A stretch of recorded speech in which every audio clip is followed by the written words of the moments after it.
Pada episode kali ini, kita akan membahas alur cerita dari film The Anthem untuk bagian yang ketiga. Dan tidak usah berlama-lama lagi, mari kita mulai ceritanya.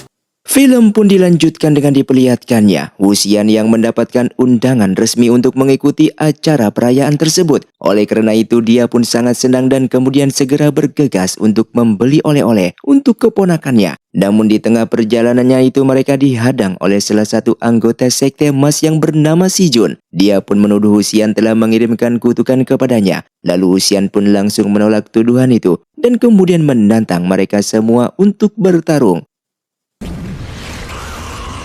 Setelah itu Wenning melepas segel yang pada tubuhnya, sehingga hal itu membuatnya mengeluarkan aura jahat dan langsung segera menghabisi semua pasukan sekte emas. Hingga di tengah kekacauan tersebut, Si Jun secara diam-diam berusaha untuk menyerang Wuxian, sehingga membuat hadiah yang akan diberikan Wuxian kepada keponakannya itu terjatuh. Tak lama setelah itu, putra sekte emas datang ke sana dan langsung menghentikan kekacauan tersebut. Si Jun saat itu merasa dirinya telah dipermalukan dan kemudian menghancurkan hadiah yang akan diberikan Wuxian untuk keponakannya. Sehingga hal itu membuat Wuxian ini sangatlah marah dan kemudian memberikan kekuatan kepada Wenning untuk menghabisi Si Jun. Akan tetapi ternyata Wenning saat itu malah membunuh putra sekte emas. Yang tentu saja hal itu membuat Wuxian ini menjadi terkejut dan dia baru mengerti tentang apa yang dikatakan Lan Zhan sebelumnya. Di tempat lain, Lan Zhan dan Jiang Cheng sudah terlalu lama menunggu kedatangan Wuxian untuk memulai acaranya. Mereka berdua pun pergi menemui Guang Yao. Di sana Guang Yao menceritakan semuanya. Hingga beberapa saat setelah itu pasukan yang menghadang Wuxian datang dan memberikan kabar jika putra sekte emas telah dibunuh oleh Wuxian. Hingga pada akhirnya Wuxian pun kembali ke tempat pengasingan. Yang saat itu dia mengamuk menyalahkan semua orang yang ada di sana. Oleh karena itu, dia pun diberikan obat penenang. Sehingga membuatnya tidak bisa bergerak selama beberapa hari.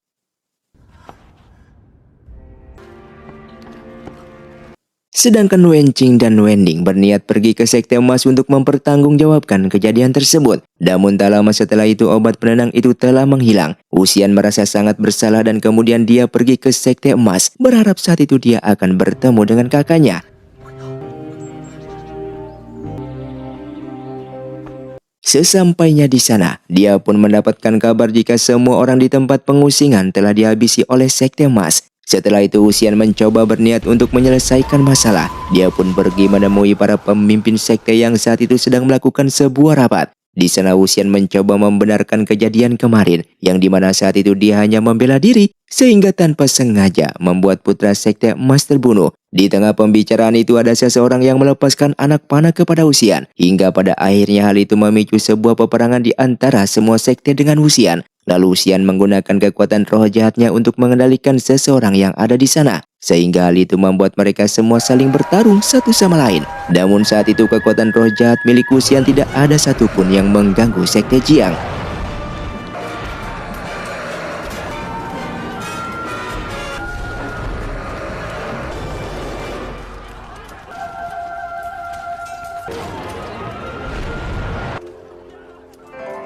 Tak lama setelah itu Lan Zhan pun datang dan kemudian langsung segera menghentikannya. Namun saat itu Wuxian sudah tidak ingin berdamai dan terus melanjutkan pertarungan. Lalu Jiang Li pun datang untuk mencari Wuxian. Sehingga pada akhirnya Wuxian pun datang menghampirinya. Namun tanpa diduga ternyata ada seseorang yang bisa menggunakan kekuatan yang sama seperti Wuxian. Dia pun mengendalikan mayat yang ada di sana untuk menyerang Jiang Li. Wuxian yang melihat Jiang Li terluka merasa sangatlah bersalah. Hingga di saat akan menyelamatkan Jiang Li, ada salah satu pasukan di sana yang memanfaatkan kesempatan itu untuk menyerang Wuxian. Jiang Li yang melihat hal itu kemudian mendorong Wuxian. Hingga pada akhirnya orang tersebut tanpa sengaja menusuk Jiang Li hingga membuatnya tewas di sana.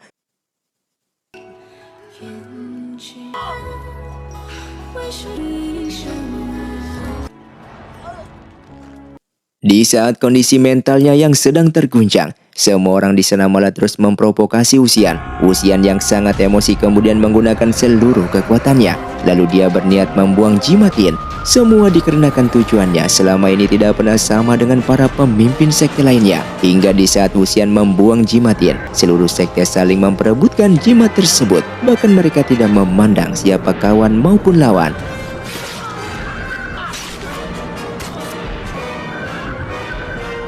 Melihat hal itu, Wuxian pun merasa sangat putus asa dan mencoba untuk mengakhiri hidupnya. Dia mencoba untuk menjatuhkan diri ke sebuah jurang. Di sana Lan Zhan mencoba untuk menyelamatkannya. Namun seketika saat Jiang Cheng datang, dia pun melepaskan tangan Wuxian, sehingga pada akhirnya dia pun jatuh ke dalam jurang dan tewas di sana.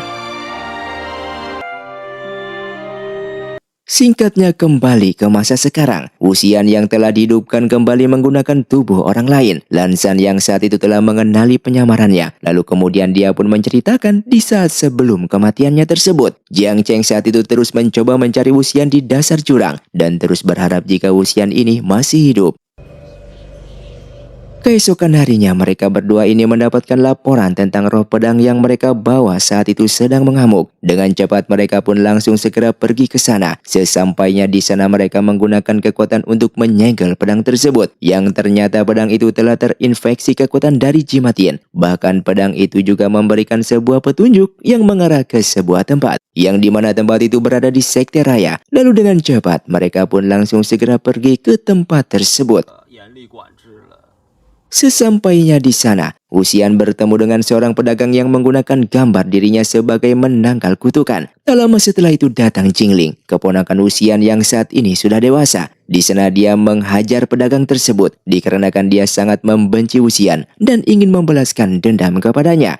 Wuxian saat itu berniat akan memberikan pelajaran kepadanya. Akan tetapi ternyata Jiangling saat itu membawa anjing peliharaannya. Yang dimana hal itu membuat Wuxian sangatlah ketakutan. Namun beruntungnya saat itu Lan Zhan langsung datang menghampirinya. Setelah itu mereka berdua kembali ke tempat pedagang itu untuk menanyakan apa yang sebenarnya sedang terjadi di sana. Lalu pedagang itu menceritakan jika ada rumor di sebuah bukit yang dimana telah memakan banyak kultivator yang datang ke sana. Kemudian dengan cepat mereka berdua pun segera mendatangi tempat tersebut untuk menyelidikinya. Sesampainya di sana, mereka berdua mendengar suara jeritan dari anjing milik Jingling yang dimana hal itu membuat Wuxian merasa ketakutan. Lalu kemudian mereka langsung masuk ke sana. Di sana mereka berdua menemukan sebuah peti yang berisikan senjata. Lan Zhan saat itu menggunakan musiknya untuk berkomunikasi dengan roh yang ada di sana. Lalu dia mendapatkan informasi jika ada seseorang pemuda yang terjebak di sana. Lalu mereka berdua pun langsung mencoba untuk menolong pemuda tersebut. Yang ternyata pemuda itu adalah Jingling. Wuxian pun langsung membawanya untuk pergi dari sana. Hingga ketika di luar mereka berdua pun berpisah. Yang dimana Lan Zhan mencoba mengejar seseorang yang sedang mengintai mereka. Sedangkan Wuxian saat itu membawa Jingling untuk kembali ke desa. Namun di tengah perjalanannya Wuxian melihat jika Jingling sedang terkena sebuah kutukan di kakinya. Wuxian saat itu tidak berbuat apapun dan tidak mempunyai kekuatan untuk menghilangkan kutukan tersebut. Maka dari itu dia pun mentransfer kutukan itu pada dirinya dan kemudian membawa Jingling kembali ke desa. Sesampainya di desa, singkatnya Jingling telah sadar dari pingsannya. Lalu kemudian dia pun segera berlari untuk pergi dari sana. Hingga di saat Wuxian akan mengejarnya, dia melihat ada Jiang Cheng yang sedang berada di sana. Lalu Wuxian kemudian bersembunyi. Namun saat itu dia melihat seekor anjing yang membuatnya sangat ketakutan. Jiang Cheng yang melihat Wuxian saat itu telah menyadari tentang identitasnya. Maka dari itu Jiang Cheng saat itu langsung membawa Wuxian pergi ke rumahnya. Di sana Wuxian terus disalahkan oleh Jiang Cheng. Bahkan di saat itu diikat menggunakan cambuk miliknya. Namun Jiangling saat itu mencoba melepaskan cambuk tersebut bertujuan untuk membalaskan kebaikannya. Kemudian bertemu dengan Lan Zhan. Di sana Lan Zhan memberikan informasi jika dia telah mengetahui siapa orang yang telah mengintai mereka. Yang ternyata orang itu adalah Wei Sang. Kali ini dia telah menjadi ketua sekte raya menggantikan Golok Merah. Yang di saat itu tiba-tiba kutukan yang ditransfer pada tubuhnya Wuxian kini membuat kaki Wuxian semakin parah. Lalu kemudian mereka berdua pun segera pergi ke tempatnya Wei Sang. Sesampainya di sana, Wei Sang yang saat itu tidak bisa mengelak. Dia pun menjelaskan jika tempat itu adalah kuburan para pendahulu dan juga tempat menyimpan benda pusaka. Yang dimana tempat itu pernah dijarah oleh perampok. Namun mereka semua saat itu tewas oleh kekuatan benda pusaka yang ada di sana. Maka dari itu Wei Sang memanfaatkan kejadian itu untuk menyebarkan berita jika tempat itu bisa memakan jiwa manusia. Semua itu bertujuan agar tidak ada lagi seseorang yang datang ke sana.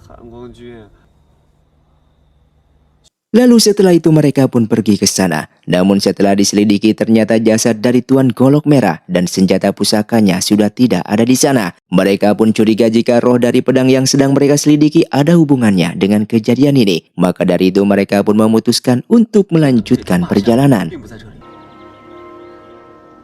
Singkatnya mereka telah singgah di sebuah kedai minum tempat di mana dulunya mereka pernah singgah bersama. Wuxian saat itu mendengar orang-orang yang masih membicarakan tentang sekelompok orang yang pernah dihabisi oleh Sueyang. Lan Zhan pun memberitahukan Wuxian yang dimana Sekte Emas dulu membantah dikarenakan tidak ada bukti yang menegaskan jika Sueyang yang telah melakukan hal tersebut. Di malam harinya, Wuxian pun pergi keluar. Di sana dia kedatangan Wenning yang saat itu dijuluki Jenderal Hantu. Wuxian saat itu telah menyadari jika Wenning ini telah dikendalikan oleh seseorang. Dia pun kemudian mencoba untuk memeriksanya. Yang ternyata dugaannya ini benar ada sebuah paku yang menancap di kepalanya. Hingga sampai paku itu dicabut, Wenning pun kini telah kembali sadar. Namun tiba-tiba Lan Zhan saat itu menyusulnya. Akan tetapi saat itu keadaannya masih tidak sadar dikarenakan terlalu banyak minum. Wuxian pun saat itu memberikan isyarat kepada Wenning untuk pergi terlebih dahulu. Dan kemudian dia membawa Lan Zhan untuk masuk ke penginapan.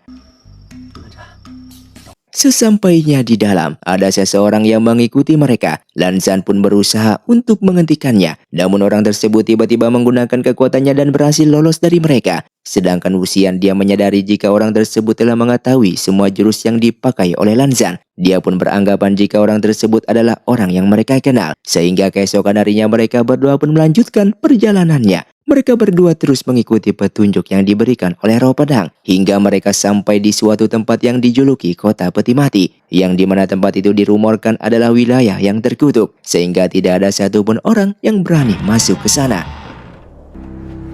Tanpa sengaja saat itu Wuxian bertemu dengan Jiangling bersama dengan rombongannya. Hingga tak lama setelah itu mereka pun didatangi oleh para zombie. Namun beruntungnya Lan Zhan telah sampai di sana dan kemudian langsung menghabisi para zombie tersebut.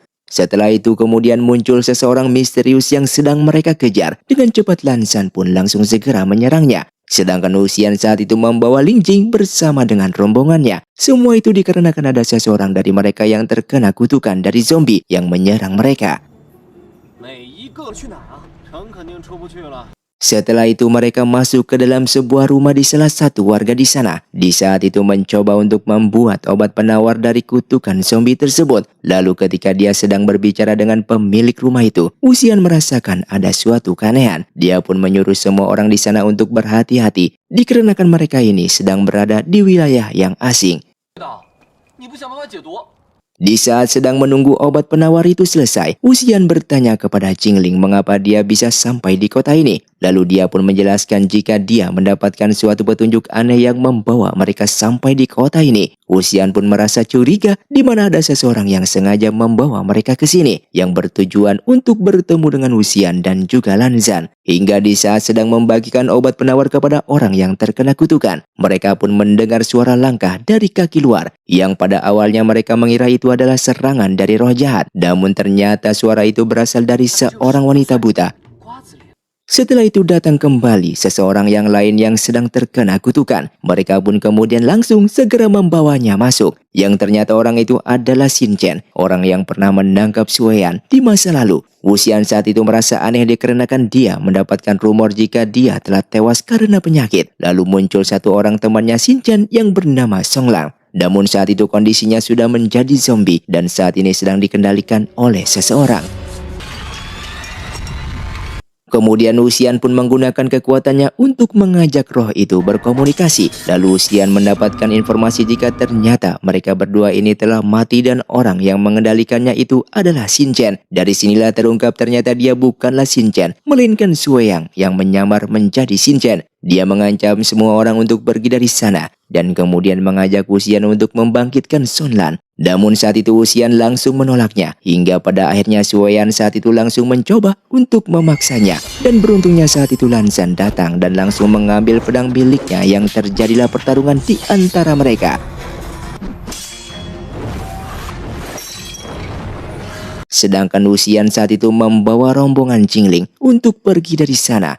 Terlihat mereka pun dituntun oleh seorang wanita buta yang sebelumnya mereka temui. Wanita itu menuntun mereka ke sebuah peti, yang ternyata di dalam peti itu terdapat jasad Shinchan. Dan Wuxian pun saat itu sangatlah penasaran tentang apa yang sedang terjadi. Namun dikarenakan wanita itu tidak bisa berbicara, Wuxian pun kemudian menggunakan kekuatannya untuk melihat alam bawah sadar dari wanita tersebut. Sehingga diperlihatkan di masa lalu, di saat mereka sedang menangkap Suean, Songlan terkena serangan dari Suean yang hingga membuat matanya menjadi buta. Oleh karena itu, Shinchan mencoba mendonorkan kedua matanya untuk Songlan. Hingga beberapa tahun setelah itu, mereka berdua ini berpisah. Shinchan yang buta saat itu berada di kota yang disebut kota peti mati, yang dimana semua orang di sana adalah pembuat peti mati.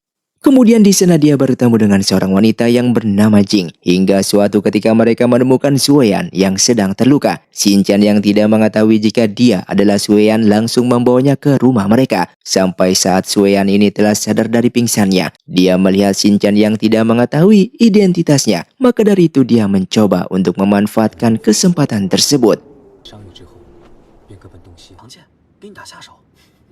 Singkatnya, Songlan yang sedang mencari keberadaan Shinchan melewati kota tersebut dan tidak sengaja bertemu dengan Jin. Di sana dia bertanya kepada Jing tentang seseorang yang kultivatornya buta dan memakai baju putih. Mendengar hal itu, Jing kemudian mengajak Songlan ke tempatnya, dan di perjalanan mereka Songlan pun melihat Suean yang sedang bersama dengan Shinchan. Songlan yang itu mengira jika mereka berdua ini telah bekerja sama. Lalu kemudian dia pun langsung menyerang Suean dan terjadilah pertarungan di antara mereka.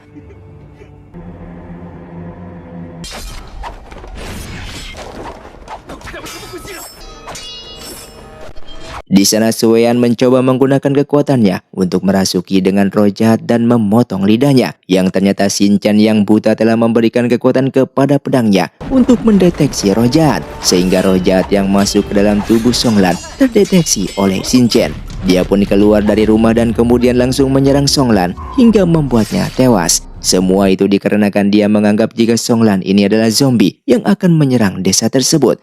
Kembali ke masa sekarang, Wuxian yang telah mengetahui semua itu menjadi sangatlah emosi. Lalu dia pun berniat untuk kembali dan berjanji kepada Jin jika dia akan membunuh Suean. Di perjalanannya ke tempat Suean, Wuxian melihat Wenning yang sedang bertarung dengan Songlan. Melihat hal itu, Wuxian pun menyabut semua paku yang ada di kepalanya. Semua itu bertujuan untuk mengembalikan kesadarannya. Setelah itu mereka pun langsung segera bergegas ke tempatnya Suean. Di sana Suean yang melihat kedatangan Wuxian, dia pun mencoba untuk mundur dari pertempuran tersebut, yang saat itu dia bersembunyi di dalam kabut yang menyelimuti tempat itu. Bahkan dia secara diam-diam mencoba untuk menyerang Wuxian. Namun beruntungnya saat itu Wenning langsung datang untuk menghadang serangan tersebut.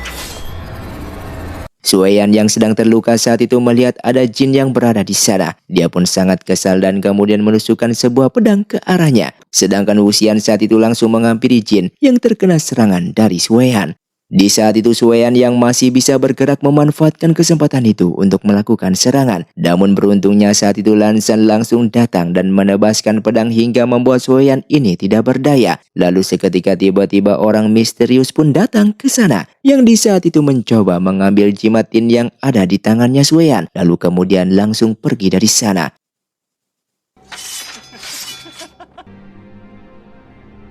Di sisi lain, Songlan yang saat itu telah sadar. Dia pun mencoba untuk membalaskan dendamnya kepada Suean selama ini. Setelah itu kita pun diperlihatkan kejadian di masa lalu, yang dimana sebelum kematiannya, ternyata Shinchan telah mengetahui jika orang yang telah diselamatkannya itu adalah Suean. Hingga sampai ketika dia telah mengetahui jika orang yang dia bunuh adalah Songlan, dia pun merasa sangat bersalah dan kemudian memutuskan untuk mengakhiri hidupnya. Dan film pun bersambung.